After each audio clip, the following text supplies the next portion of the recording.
If they prove you put $1 into buying your house, one illegal dollar, they take your whole house. Right. Everything. So now they kill you financially, they kill you with time, they destroy your family. So what happened was, the Fed's very simple. Hey, you want to talk to us? If not, you're going to spend the rest of your life in jail. We're taking everything you got in your family. You're done. You're finished. But if you want to cooperate with us, you'll be out. This guy's going away forever. Don't worry about it. We'll give you some money. We'll put you in a program. That's it. Right. Guys didn't stand up under that. Right. So many guys became informants. And that was it. I walk in redemption. Let me ask you another thing. You're on the street, you make a score, whatever. Armored car robbery, whatever you want to say. You make a score, you make $100 grand. Do you have to kick anything up to the boss? No. This was your deal. This is, your deal is your deal. And what happens is, it's interesting. People they have the misconception, when I did that show on Outlaw Chronicles on the History Channel, I was talking about the guys cook and crank. People thought that it was one big happy family and we had it all structured. The guys that knew how to cook crank did not share that recipe. Wow. They controlled it. They were independent individuals. And I used the phrase you get a kick out of. I said, like Mom's Italian spaghetti recipe. They guarded it. They were like, there's only a handful of us that know how to cook drugs. It gives us an upper hand. It gives an upper hand not only financially. I've never said this before publicly, but it gives you an upper hand politically because you know how you can influence people with money. Absolutely. And you guys didn't allow drugs, but people selling drugs. There's a lot of money in drugs. Yeah. And, no question. Fast money. Well, let me tell you the difference. I'm a recruit, and somebody comes to me with a load of meat, big truck meat, right? So anytime you have something like that on the street, you got to put it on record with your boss, right? I wasn't a made guy yet, I was a recruit. So I go to my boss at the time, I said, I got a load of meat, I'm going to sell it. He says, fine, when you sell it, you come back to me, bring me the money. Okay. So I sell it, I'll never forget, George, it was about $7,200. I come back, I hand him the whole $7,200, right? 2 days later, he calls me in, he gives me $600. I said, $600? So I go see my father, he was in Leavenworth at the time. I said, Dad, I bring in this score, I give him $7,200, they give me $600. I don't even get 10% of the deal. It was my deal. Right. You came up with it, you executed it? Yeah, I executed it because anything on the street you have to put on record, no matter what it is. That seems dangerous to me. Well, the reason they do that... Do they actually write it, or is it all in their head? No, it's in their head, okay. But they say we're protecting you because in case anybody makes a claim on it, if it's not on record, you're going to lose it. Okay. Like say somebody else would say, no, that was my That was mine, I want to sit down. Yeah, I want to sit down. But if you got it on record, you're protected. But meanwhile, they want to know everything you're doing, of course, so they don't get cut out. So I go see my dad, and he says, okay, from now on, here's the deal. Anything that you bring in, you just bring them 25%. That's it. You don't hand them everything from this point. I said, well, he told me to do that. He said, but from now on, this is how you do it. You tell them after the fact. You don't go beforehand, and then you give them the money. So I learned that early on, and that's what we did from that point. But we had to kick up. Anything that was illegal or on the street, we had to kick up. I mean, there was no question. If you went out and made some money and there was a rumor around the club, it was never frowned upon if you threw some money to the charter. To who? To the charter, to the club itself. Oh, so you could, to the treasurer. I'm sure they like that. Yeah, here's some, I want to donate some money. I had my grandma, Lucy died or whatever. But it wasn't a rule. No, it was not a rule. You didn't have to do that. So this is sounding more like a club it was a club. than a criminal organization. It's a organization that has criminals in it. It's not a criminal organization. Yeah. And, people learned real fast that that patch on their back gave them a lot of power. It gave them a lot of power in many aspects of street life, and you also have this unwritten thing going on. What's going on in people's heads, as you probably know. I mean, it's like this guy's a mob guy. He tells me I got to do this. I better well do it. It's the same thing in the club. Somebody with a Hell's Angel patch on tells you, we expect this of you. You got all these images in your head. What's going to happen if I don't listen to these guys? I wanted to ask you something, and maybe you can clarify this for me. What's the actual term mean, on the shelf? On the shelf is when you did something that was a violation of the rules or policy. You did something and you were stripped of your, if you were a captain, your captaincy. If you were a soldier, You were stripped. You weren't going to get killed, Right. because in that life you die for certain things. Absolutely. Yeah. But you're no longer part of the life. So you're on the shelf. You don't get respect. You don't get regarded. That's Was it. Joe Bonanno on the shelf? Yes, Joe Bonanno was told straight out, you either leave New York and don't bother us anymore, you're on the shelf, or you're going to die because of what he did at the time. Right. So because he was a boss, out of respect, they let him And live. he was one of the original. Oh yeah, wasn't he? oh yeah, On the- absolutely. Yeah. One of the original guys, very powerful. Right. But he tried to back end the boss at the time. It was Right. a bad deal. But they let him live out of respect. Okay. But he went out to Arizona. That was the end of that. But and I know a few instances where guys were put on the shelf. Not Yeah, good. it's I struggled with. I don't know what you went through when you stepped away from that life. I struggled for a couple of years with. I felt like Sonny Barger and I were in this power struggle, and I reached a point in time when I thought maybe it's best for everyone concerned, I'll walk away. I went to the meeting, told the club what I was going to do. I had left, and I was in good standing, is what we call it there. You leave in good standing. And 2 weeks later, I get the phone call.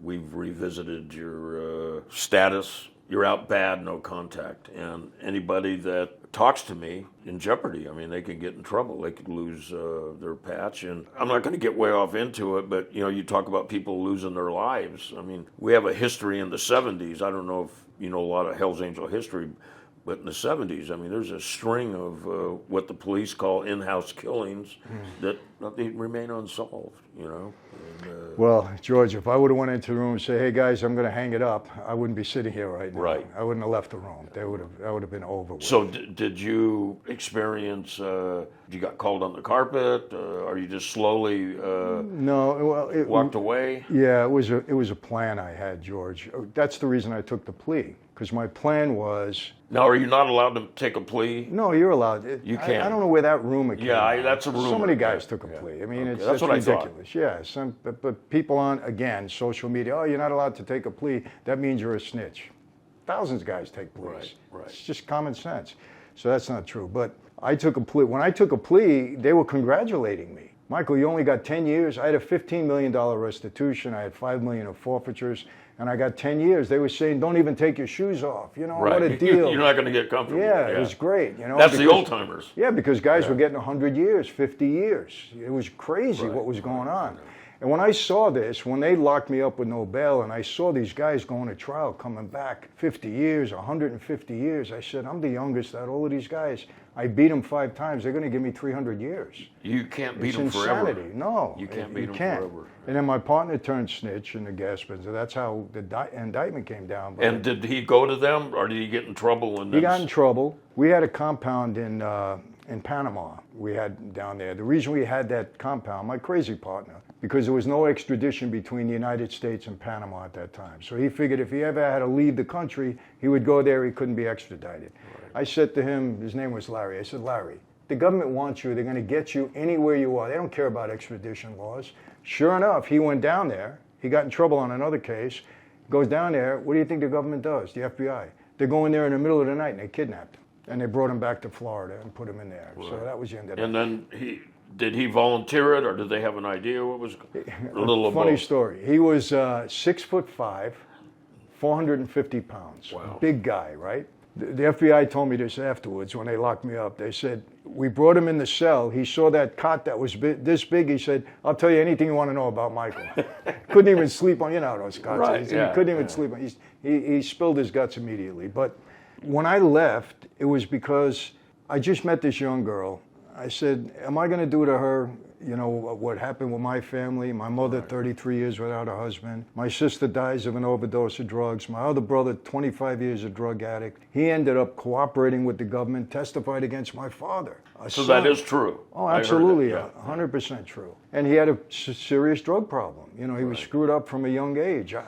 George, I can't even tell you how many times I saved this kid's life, that he would have been dead 100 times. You know what's interesting? It seems to me a lot of the indictments that come out, it's not because they're good investigative work. Someone puts them onto it. I'll tell you a perfect example. When we were in Los Angeles, we were hot and heavy down there. There had been 6 murders within 6 months. All the other guys we knew like it was closing in on you. You know, you couldn't Yeah. go anywhere. They're taking pictures. They're pulling you over. They're trying to get people to talk, leaning on people.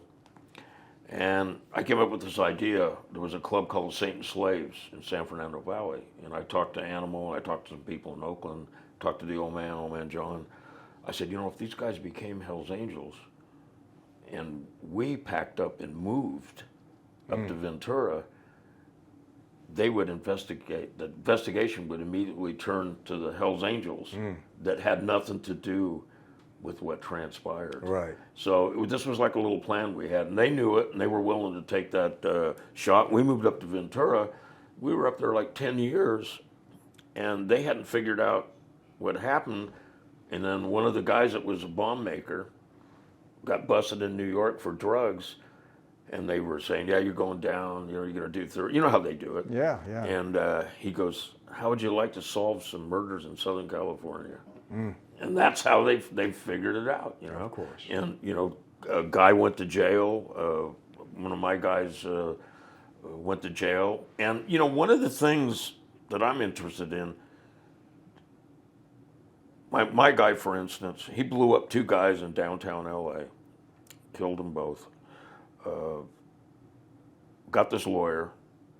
It was a death penalty case. This is when the death penalty was on, then it was off, then it was on, then it was off, back in the 70s. Right. And wound up doing 6 years for a double homicide, bombing in downtown Pretty LA. good. And he complained. Wow. I mean, I don't know if guys like, in, you know, your former organization, it's almost like they're not grateful. It's like No. they think somehow they should walk. Yeah. You know, George, He got called a dump truck, this lawyer. Yeah. I said, how can you say that, man? Unbelievable. You know what killed us? It was the RICO Act. Yeah. Plain and simple, because, you know, prior to that act, which I still believe is unconstitutional, I don't want to get I'm into with all the you. reasons Yeah, why. yeah. Totally unconstitutional. But what really happened there is that prior to that act, you get in trouble. Remember, murder was not a federal crime. You know Right, that. right. They couldn't indict anybody for murder. It was a state crime, and the state's a lot easier to beat than the feds, right? Right. So what happens, as a part of the RICO Act, murder becomes one of the acts, okay? Right. One of the predicate acts. So now you can get indicted for murder. What happened, very simple. Prior to that act, you got in trouble, you got 10 years, made parole in 4 or 5, you got 15, you're out in 7. Nobody has a problem with Right. that. You know, we expect that. You're going to do it, like we said, you could do it standing on your head. It's not a Right. big deal. Right. Now the RICO Act comes in. One count, you can go down for 20 years. Right. No more parole. You're doing 85% of your time. So you get 20, you're doing 17 and a half. And what about the paper behind you? when Plus, you get out? plus if they prove you put $1 into buying your house, one illegal dollar, they take your whole house. Right. Everything. So now they kill you financially, they kill you with time, they destroy your family. So what happened was, the Fed's very simple. Hey, you want to talk to us? If not, you're going to spend the rest of your life in jail. We're taking everything you got in your family. You're done. You're finished. But if you want to cooperate with us, you'll be out. This guy's going away forever. Don't worry about it. We'll give you some money. We'll put you in a program. That's it. Right. Guys didn't stand up under that. Right. So many guys became informants. And that was it. You know, look, they don't want to go to jail. And I don't want to get into the, you know, ideology of an informant or anything like that, but people don't stand up under that. And then what happens, you start hearing, well, the life didn't treat me right, and they didn't do this. Hey, we knew when we got in what we were getting involved in. Yeah. It's, you know, and Absolutely. and the things go wrong, of course they do. We're street guys. Is there backstabbing at times? Of course. Yeah. But that's part of the life. You sign it up for that. You It's know a lot it. of jealousy. Yeah, oh, a lot of jealousy. Yeah, the jealousy was just A lot amazing. of treachery in life. Right. But you know, I don't want to knock it all, because there was a lot of good guys that I really liked in that life, and you know, that brotherhood, many of us took it seriously. Right. You know, I saw something. I'm going to tell you a little story here. And like in Ventura, we ran that town like with an iron fist. I mean, it was our town. The cops knew it. The mayor knew it. The city fathers knew it. But we were fair to the public. You know, we didn't prey on anybody. Stop some gang violence, drive-by shootings and whatnot. We made it a rule: you can't do this, you can't do that. And how strong were the families in New York? Because I have a story that's really interesting. they seemed that anybody that was a made guy in New York had a lot of sway. Is that correct? Absolutely. Yeah, and I'm going to tell you a little story. I had my Hell's Angel stuff on. I went to a restaurant one night on Mulberry Street. I was supposed to meet, I'm not going to say who he is. He's supposed to be a capo. I met him through legal, got him a lawyer and blah, blah, blah. Became friends with him. And, he'd visit me in Ventura. I'd visit him in New York. And I walked into this restaurant one night and I said to the maitre d', I go, came here, we're going to eat tonight. And the maitre d' looked at me, I had my Hell's Angel stuff on, and he was so rude to me. Really? I mean, I couldn't believe how rude he was.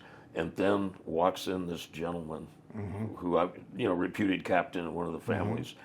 And he comes up and he kissed me on the cheek.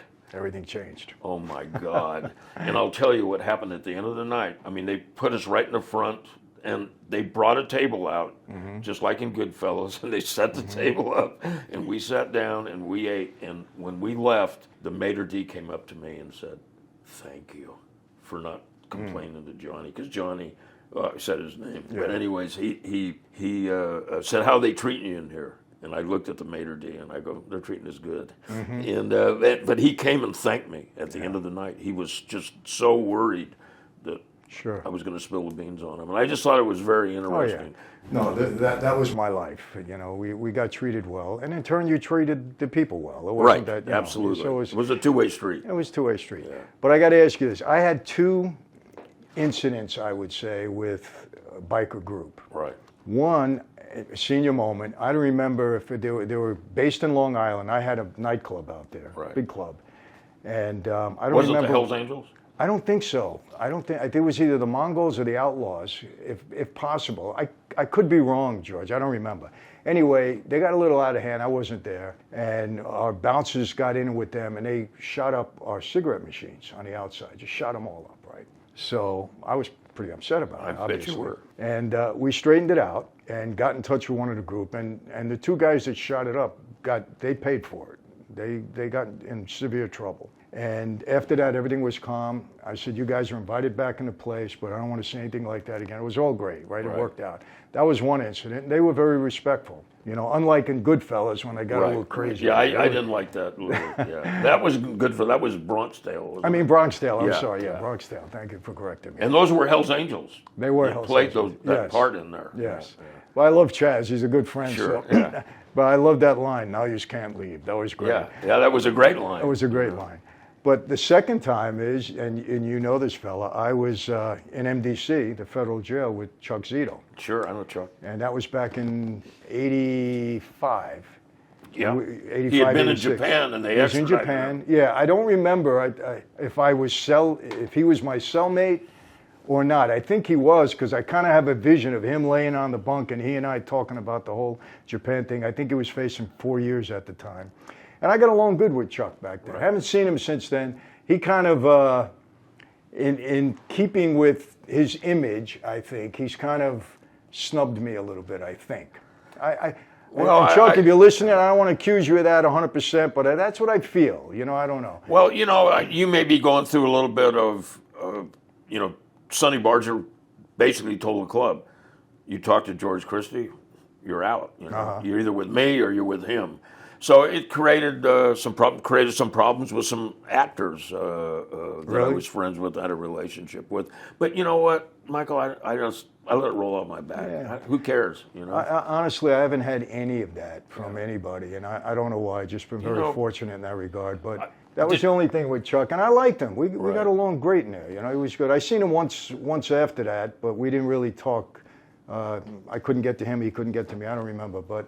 Yeah, it's just interesting. And I feel the same way. I still have all the respect I ever had for Chuck. Yeah. I got no axe to grind with him. I hope he doesn't with me. Yeah, but it is what it is. I chose to walk away, and I'll take whatever comes along with it.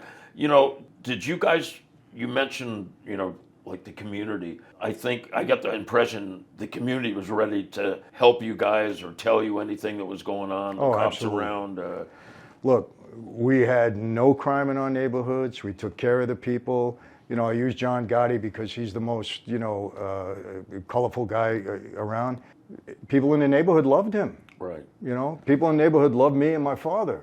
No crime. We took Right. care of people. You needed something, you came to us. If we could help you, we could.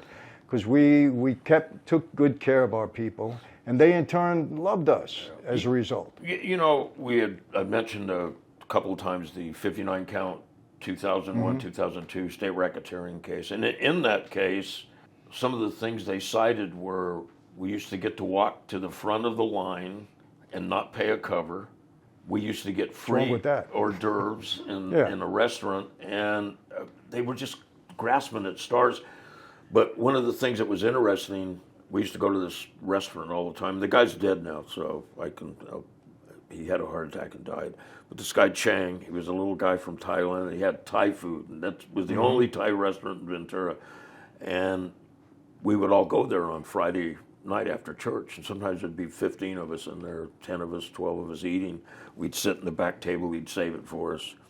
And Chang made me laugh. He walked back there one night and he handed me a note, and it said, "There's now wire transmissions all around the area here. Watch what you say." Really? And of course, I passed it to one guy, and we passed it around the table, and everybody, observed what was going on. And it didn't stop us from going there. And I certainly saw Chang as a great friend for telling us. But it kind of ruined the atmosphere. Yeah. You know. Oh, yeah. And we continued to go there. We didn't stop. Yeah. But we were very close to the community in Ventura. Let me ask you, you miss riding your bike? I do, and That was it, right? everything. And I'm going to tell you something. When I went to Spain, had this production company, option the rights to one of my books. It was a fiction novel, and so I sold everything. Went to Spain. My marriage unraveled. COVID shot the movie down, like it did a lot of things. everything, yeah. Which I don't. To me, as COVID was the flu. But anyways, I was going to wait and announce it later. But I'll tell you, I've got a bike I'm putting together. Oh, do you? Yeah, I got a bike I'm putting together. I get it done. I'll send you a picture. Well, I want more than a picture. I want to ride. You want to ride? Absolutely. Okay, well, I'll tell you, this bike is going to be equipped with a sidecar. And it's going to be very custom and very cool. And I'm going to come down here, and you and I are going to go for a ride. That's a deal. We shake It's on a that. deal. Yeah. Absolutely. Okay. And what else you got going now, George? Well, I've got my podcast, Speak of the Devil. It's trucking away on it. As you know, it's hard building a base. Yeah. And it's slowly coming together. I got a good following on my social media. I'm trying to drive traffic over to Patreon.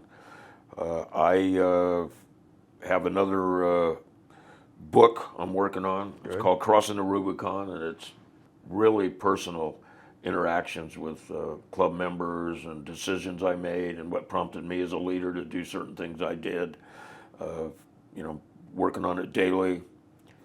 I'm just thankful the way everything turned out. I've really happy with my life. Well, that's good, Joe. We share the same feeling. I mean, I feel, fortunate and blessed to be alive and free. I say this all the time, and I think you may relate to this and may feel the same way. If you're a made guy in Cosa Nostra in this country, and you die of old age and you die free, you've really accomplished something. Right. It's a treacherous life to navigate.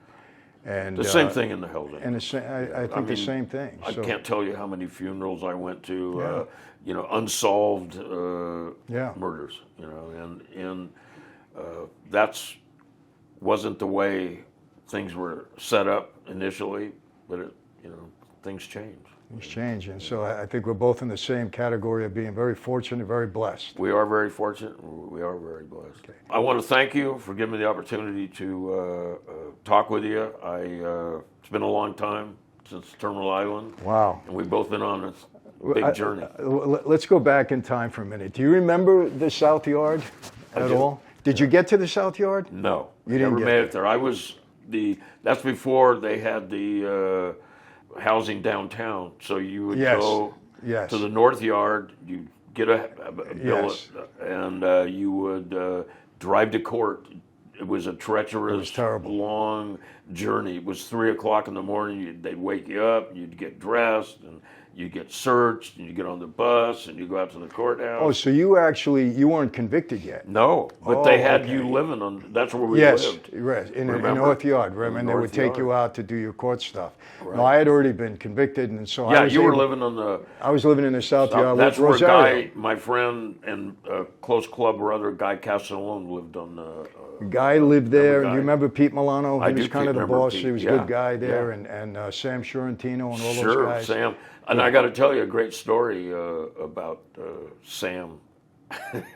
When all that stuff was going on between us and the Hells Angels and the Mongols, you know, one of the Mongols' funerals got Sam called the clubhouse. Did he? Yeah, and all he said was, "Really? At a funeral?" Hmm. And I hung up. That was it. But when I got to the Terminal Island, he was there. Yeah. And I think him and Carlos Marcello, Yeah, They had- they were very close. yeah, they You're had right. got caught in a Yes. scam to bribe a judge or That's something. correct. And Sam was doing his time, and Sam talked to me. He gave me a lecture Yeah. about, come on, man, you got to have some parameters here. Yeah. You know, at a funeral, it was like getting scolded by your dad. Yeah. You know, I was like He in was my an old, 30s at the yeah, and he was an old timer to me Yeah, too at yeah. that time. But he was married to Keely Smith, if you remember, Louis Prima, I do. Keely Smith. Is yeah. that right? Yeah, I oh, didn't yeah. know that. Yeah, he was married. To Now, another thing I was told, and I don't remember his name, but there was the guy there that he was the first black book entry in Las Vegas. He wasn't allowed to go into the casinos. Do you remember him? Oh, He wait had a thrown acid in somebody's face. And, it's like we talk about the mentality of, you can talk about the mentality of like outlaw bikers